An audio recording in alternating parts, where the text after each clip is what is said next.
Welcome back. A life taken too soon. Larysa Jaye was a singer and songwriter here in Nashville, and she was killed in December after a crash on I-24 in Montgomery County. Yeah, through their heartache, Damien and Carlos want to give back in her memory.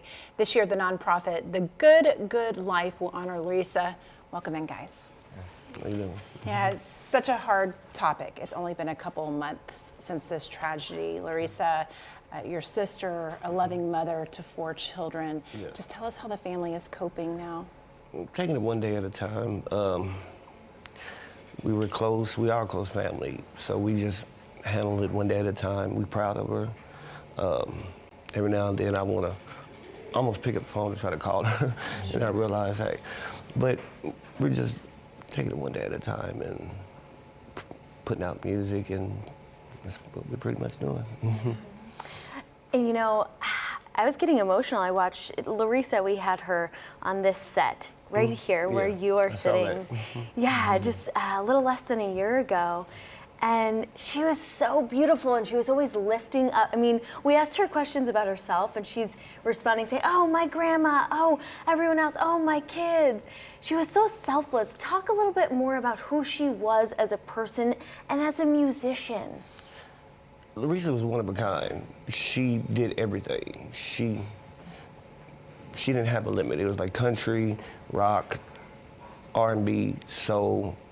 She liked everybody. Everybody liked her. I haven't seen a lot of artists like that. Just everybody gravitates to her, no matter who they are. She made everybody feel like they were her best friend, and she was their best friend. And that's who she was, and that's why she became so popular, because everybody loved her. Everybody that met her loved her. She definitely left an impact, and you can see that when her children spoke, I believe, at the funeral, talking about how she affected their lives.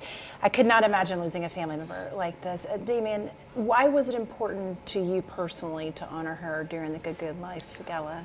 Well, I mean, first of all, I feel like Larysa, she embodied what the good life is all about. It's about like going after what life has for you and your dreams and your hopes, and she was living that to the fullest. And so our organization is about helping, aiding other organizations and people live out their dreams and their purpose. We, you know, Larysa and myself as a musician, I get to do what I love to do every day, and she embodied that.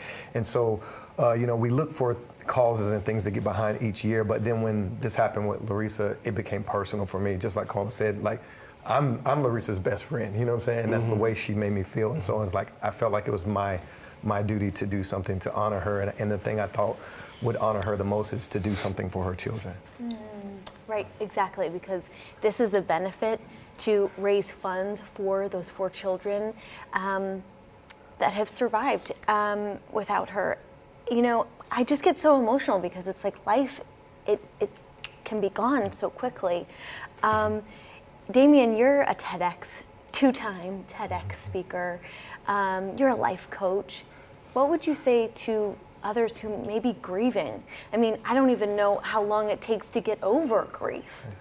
Well, grief is one of those things that, you know, it affects different people in different ways. But one of the things that I feel like is cohesive through the process is just owning each step of that. And then in the process of it, man, the number one thing I would say is to lean into your faith and your family. And that's what Carlos, I know, is doing. You know, always leaning back on your faith, always leaning into those who love and care about you. So you're not going through this alone, because it can cloud your vision of what is possible beyond the grief. And there is another season that will come after it. And so when you can lean into your faith and your family and friends and people who care about you, it helps ease the process.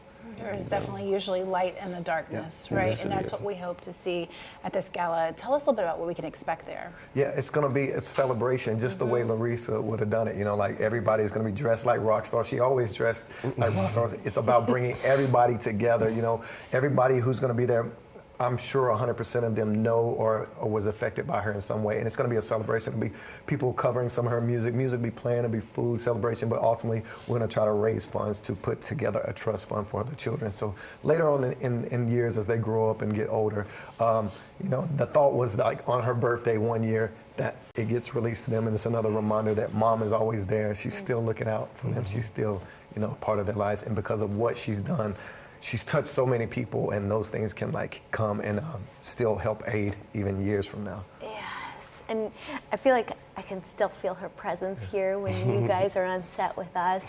And we are going to be hearing it and feeling it. You found some old music that had never been released of hers. Yes. Tell us about that and the plan. Quite a bit.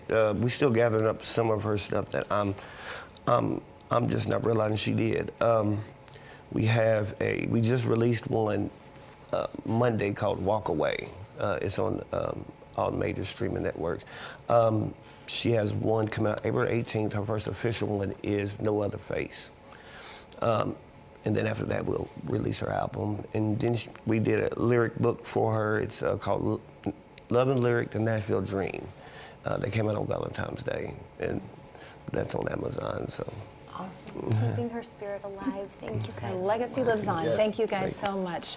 The second annual gala in honor of Larysa Jaye will be held Saturday, March 1st. You can check out their event on the Eventbrite page and search for Larysa Jaye.